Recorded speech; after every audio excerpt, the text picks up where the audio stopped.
فرمایا کہ اللہ تعالیٰ فرماتا ہے قد افلح المومنون کہ یقیناً وہ جو مومن ہیں فلاح پا گئے. اور ایسے ہی متقی کی زندگی کا نقشہ کھینچ کر آخر میں بطور نتیجہ یہ بھی فرمایا اللہ تعالیٰ نے کہ وہ اولئک هم المفلحون، اور تقوی پر چلنے والے ہی فلاح پانے والے ہیں. بس اس بات کو ہمیں ہمیشہ یاد رکھنا چاہیے کہ ہم نے اگر اپنی مراد کو پہنچنا ہے، فلاح پانی ہے، کامیابیاں حاصل کرنی ہے، تو ہمیں مومن بننا پڑے گا. اور مومن بننے کے لیے تقوی ضروری ہے.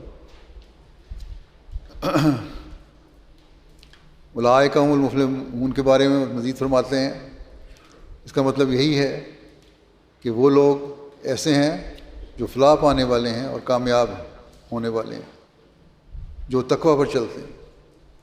بس اگر ہم کامیابی چاہتے ہیں تو ہمیں حضرت مسیح موعود علیہ السلام کی نصائح پر عمل کرنا ہوگا، ہمیں قرآن کریم کی تعلیم پر عمل کرنا ہوگا، ہمیں حضرت صلی اللہ علیہ وسلم کے اسوہ پر چلنے کی کوشش کرنی ہوگی، اور آپ کی حقیقی تعلیم پر عمل کرنے کی کوشش کرنی ہوگی. اور جب یہ ہوگا تو پھر ہم اپنے مقاصد میں کامیاب ہوتے چلے جائیں گے.